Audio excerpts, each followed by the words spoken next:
Welcome back to Pure Mayhem with Michael Lark, me, and pretty much I just got a new chair, as y'all can see, because your boy is enjoying this and I need to get a little bit more comfortable. You know what I mean?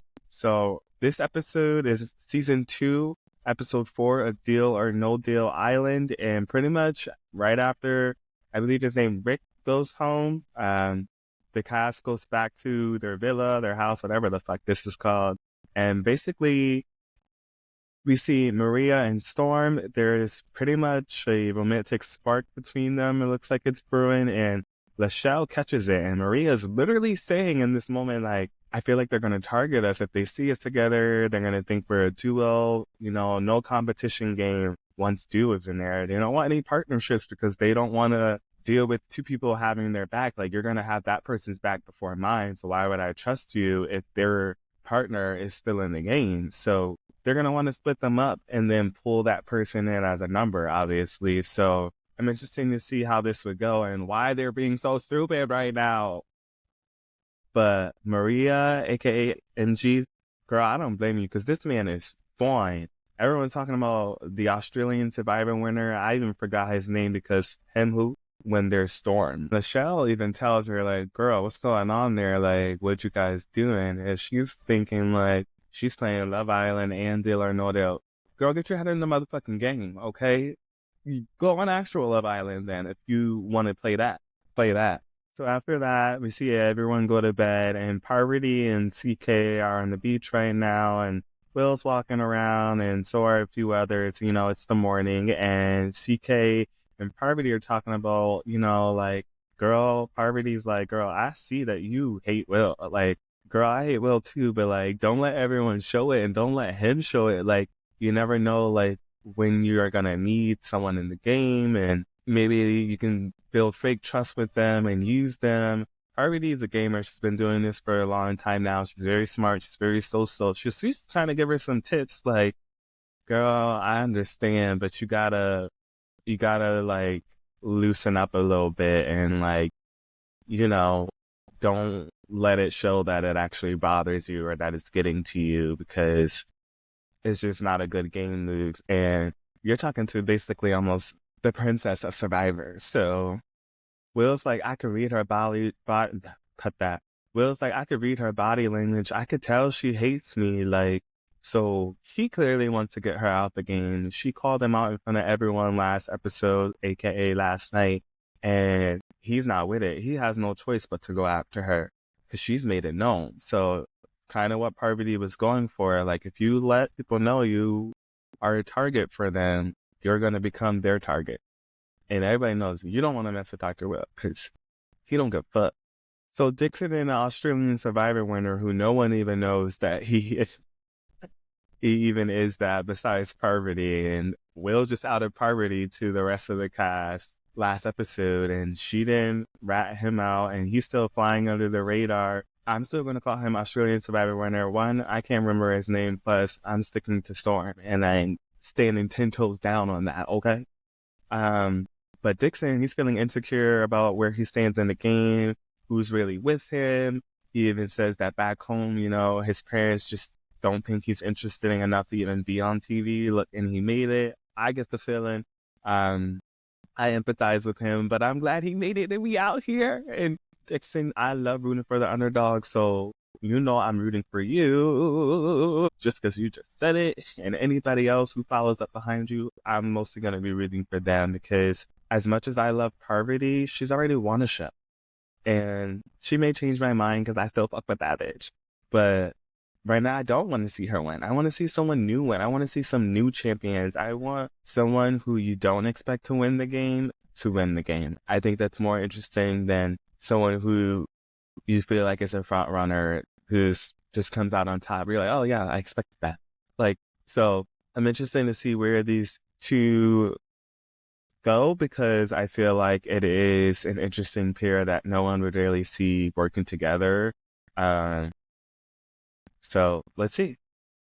Dixon seems really down. He seems genuine. He's like, hey, dude, like, if I'm in a conversation, you feel like you want to be more involved and part of plans and things like that, just come over. Like, I'm okay with you being in it. And I feel like Parvati's like that. I think they need to take some tips that you have to play with everyone that you are with them and make them believe it the whole time, because you never know what twists and turns or when you're going to need someone or you're going to need them to have your back or to save you. So you need to keep everyone on your good side and make everyone feel good and safe with you, because if you don't, you're going to be an easy target for them. And I think that's just a given with any reality competition or just any game.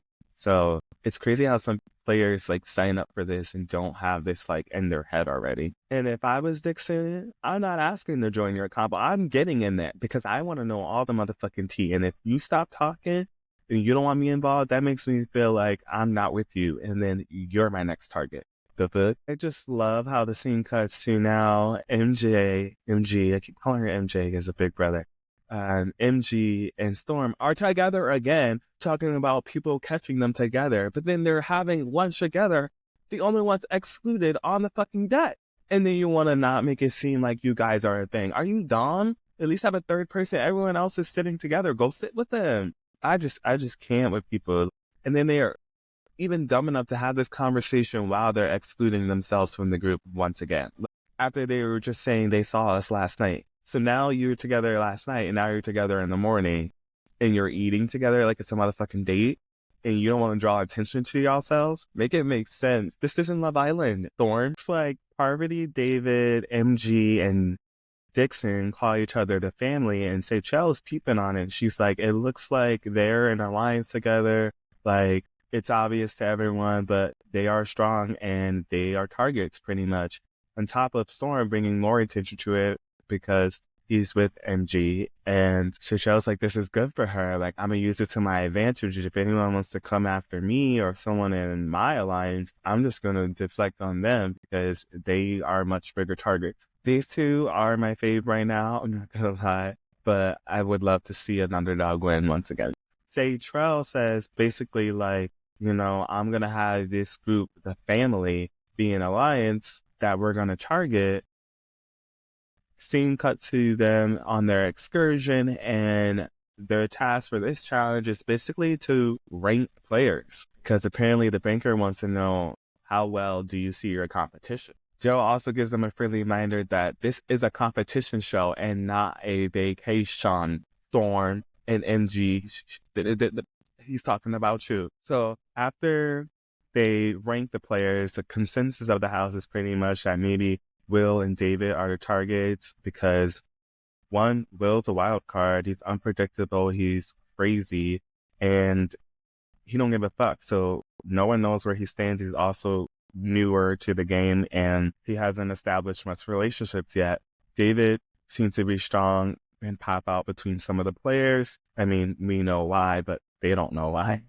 And then Parvati is just very social and hasn't been up for elimination, so she seems to be a target. So most likely one of those three are going to be in the top, and then Citrell thinks she's one of the weakest ones and that she's going to be at the bottom of everyone's ranking. Joe then pulls them to a different area of the island and tells them that they're going to be doing axe throwing, and basically they're going to be targeting the two biggest threats and the two smallest threats. Whoever's closest to the bullseye for those targets, but ultimately the one that chooses the biggest targets in the house will win today's excursion. And pretty much he's saying like, you're going to have to show your cards. Like whoever you think is a threat is who you're going to be throwing the axe at, and they're going to know. So it's a very messy challenge, let's be real, but I'm living for it. So not only is this a guessing game, but this is also a game of technique. And they only get 2 tries to hit these targets. So let's see who comes out on top. So the first one to go up is Dr. Will. He obviously chooses himself. He sees himself as the biggest threat, especially him coming the game late. Parvati also chooses herself. She was just outed last night from being on Survivor, and she was known as the winner and been on 4 times. So or she thinks herself as a target. But Phil here takes a different approach and he goes for a smaller target. So he says Trell, whatever her name is. Seychelle goes for herself and she basically bullseye Joe. Everyone celebrates. She's giving her a high five like, damn girl, I didn't know you had that in you and you ate with that one. But Seychelle's like, sorry Phil, before she even threw it. So she already knew she had this one in the bag. She must have practiced some axe throwing. She was with it. And she knew exactly what she wanted to accomplish. CK's up next, and surprise, not surprise, she wants to go for Will. She's like, swinging that, like, I'm going for Will, the foot. And Will comes over here like, whoa, whoa, whoa, whoa, whoa. Don't throw it at me. Please don't hit me. Like, if you go for me and you miss, then bitch, I'm putting you up the foot.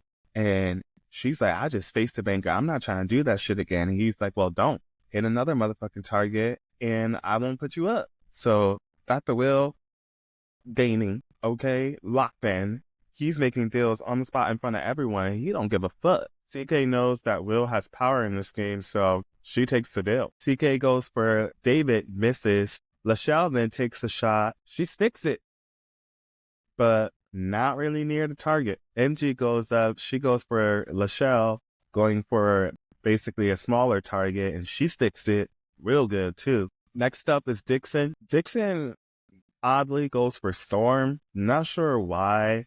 Maybe he thinks people see him as a smaller target. I feel like he's basically mid, especially with, MG and his romance. I think going for Storm was not the smartest move right now.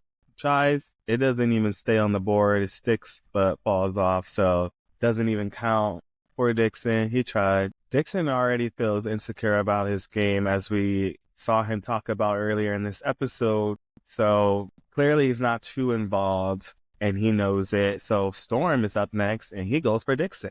He just went after him too. So let's see how Storm comes out. His fine ass is right. My baby daddy throws that fucking axe, but he misses, unfortunately. David is up next, the last one to go, and he shoots it at Dixon. Dixon's like, bro, we just talked. But, like, Dixon, you're not on anyone's radar, like David said. So David went for him, and he sticks to it. He did that shit with ease, too. And their round one is complete. Remember, they only get 2 rounds.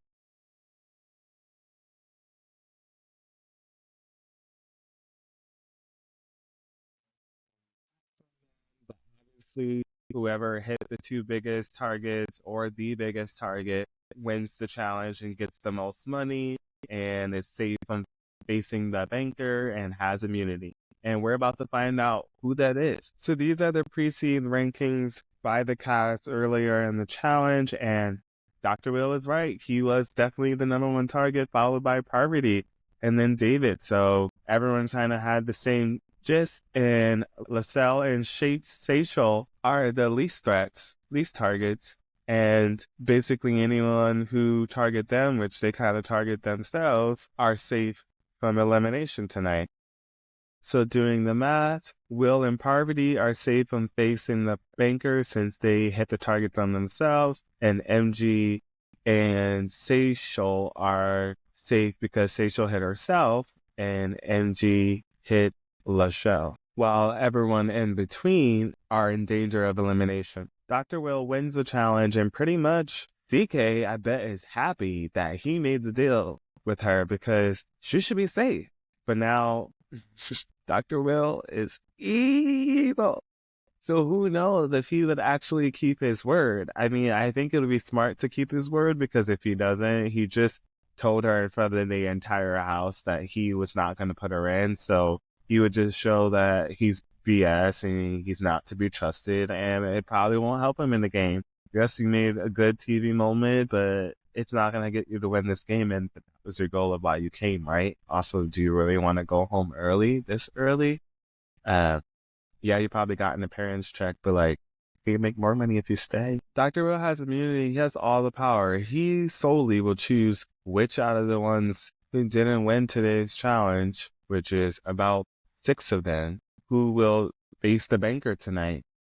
And pretty much, they're all going to have to kiss his ass if they don't want to see him go down, because any inkling that they're not with him, he can send them in. Now, Dr. Will promised CK that he won't have her face the banker. He's questioning it, but he also wants to find an alternative to where he can still get her to go home, but just not by his hand. So he wants to choose and manipulate someone to play the banker, and if they win, take out CK. And he's talking to Storm right now, and Seychelles, and they're pretty much saying choose Dixon. Like, I don't like the way he's playing this game. He's not to be trusted.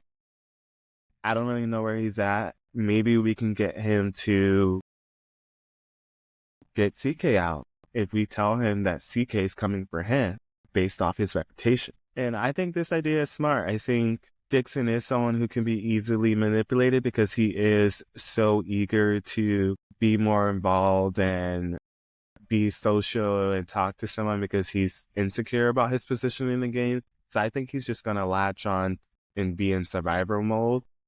And this alliance here, this group here, can get what they want. Now, Storm is just in that conversation with Dr. Will and Seychelles, and he basically goes right to Dixon. He wastes no time. He's trying to fill him out, see where his head's out, plant the seed like, maybe Dr. Will should just put in someone who can face the banker and take out CK for him since we know that they have beef. Like, it makes one of us not a target, but one of us just has to actually succeed. And he wants to see if Dixon will offer himself up or it would even consider it. Storm is proving that he can game.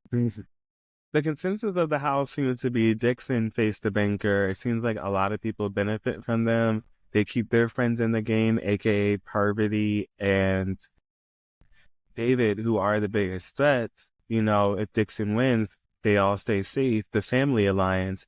But if someone else goes up, they might be potentially the ones going home because, as we know from this challenge, everyone sees them as the biggest threats in the house. So they want Dixon to go up because Dixon's in their alliance and he's not going to choose them to go home. He's going to choose someone outside of their alliance. So as much as they love Dixon, they're okay with him facing the banker and potentially going home because it keeps them in the game longer. And maybe one of them can win the next challenge and keep the alliance and each other safe. So there's no need. Dr. Will then follows up with Dixon is like, hey, a lot of people are saying your name and I'm considering you as an option, but I haven't made my decision yet. But yeah, he's just not going to let people know until the final temple. In Dr. Will fashion, of course. So after Dr. Will and Dixon's conversation concludes, the scene starts next with the cast arriving at the temple, and Joe tells Will to come on down and choose who do you like to face the banker. Let's see who Dr. Will chooses because we don't know. And he might just choose someone very unexpected. Dr. Will chooses Dixon, not really shocked based off today's edit of Dixon, and pretty much Dr. Will is like, you know what, I'm going to see if I can trust him or not, and let's see if he actually falls through. I think Dixon, clearly he said he wanted this, and I think that him not going against his word about taking CK out, which is probably the main reason why Dr. Will chose him, because he wants CK out, would be not a good move for him in the long run in the game. I always am interested to see why the players choose their first case, and basically he chooses number 4, Dixon, because it's his favorite baseball player, Yadier Molina, and let's see what's in the case and if this paid off. The way Dixon is choosing these cases are insane. Like, the cast is like, what the hell is happening? They're all laughing. They're like, okay, sure. You know, Dixon is doing good right now. I mean, he knocked off 3 from the left side, so definitely good. Definitely starting off strong and well, and I'm happy for him. I would love to see him come out on top just because of the way he's been feeling in the beginning of this episode.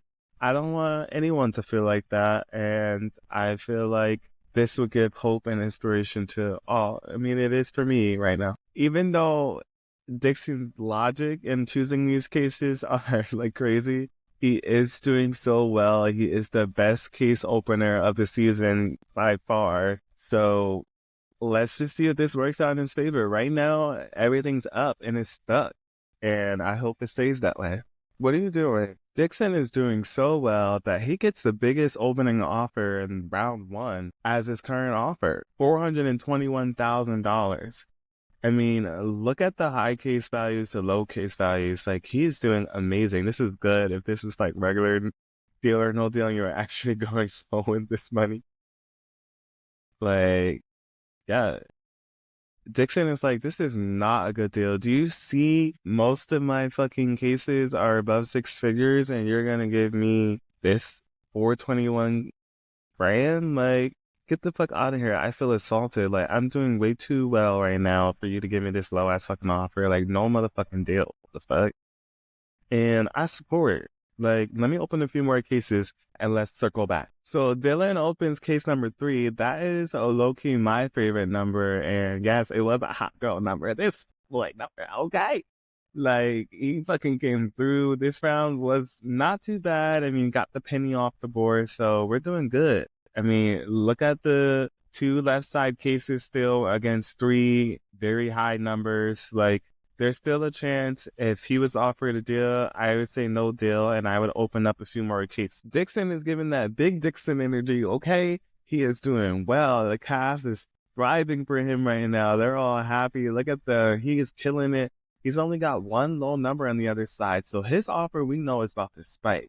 He's killing it right now, and I think the banker is not too happy. Dixon said earlier this episode he wanted to play good. He wanted to make big moves. He was ready, and he is showing up and showing out right now, okay? He's doing his big one. He's eating right now. He got me gagged, the fuck?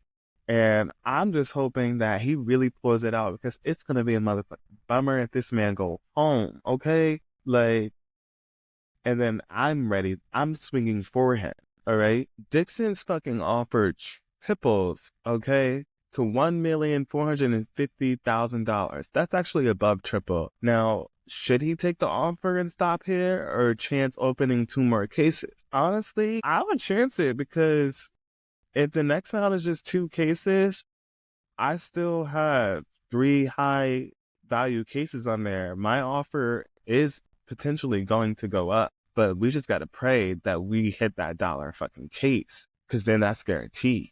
Okay? This is real good. Me and Dixon are on the same motherfucking page right now, okay? And probably with everyone in the cast. This is going well for him. I would have said no deal too. I think anyone in the cast would have as well. So I'm not shocked that he said no deal. They're all clapping and I'm right with them. So now Dixon opens up one of the 2 cases and it's a high number, but the 2 highest numbers are still on the board, which is good because my God, this is so good right now. This is such a good game right now. I am invested. Let's just keep going, actually. One more case. $1 case. Oh, $1 case. Stay. Okay? Come on, Dixon. Bring that big Dixon energy. Where's the ball? Where's the ball? Go get the ball. Where's the ball? Where's the ball? Where's the ball?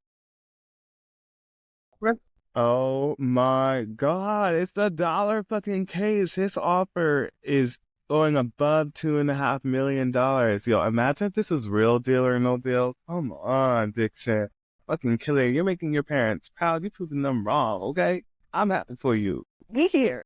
We out here. Dixon's new offer is now the record high of the season, and it's $3,200,000. Now, if he takes this deal, she just needs to have the right motherfucking case, okay? Which it needs to be. Honestly, he still had an iconic go against the banker. I know that bitch was shook in her motherfucking pants. So even if he goes home, good job, Dixon. The case needs to be the $5 million in order for him to win. Dixon says no deal because he really believes he has the $5 million case. And let's find out. And damn, as you can see, Dixon has the $5 million chosen on the first fucking case. Made no deal the entire fucking game. Beat the banker flawlessly. He couldn't have done any better, honestly. He fucking killed it and he gets to stay in the game. Like, good job, Dixon. You are now a legend. Born. Stop. Dixon makes a good deal. He has a $5 million case and he basically makes a record.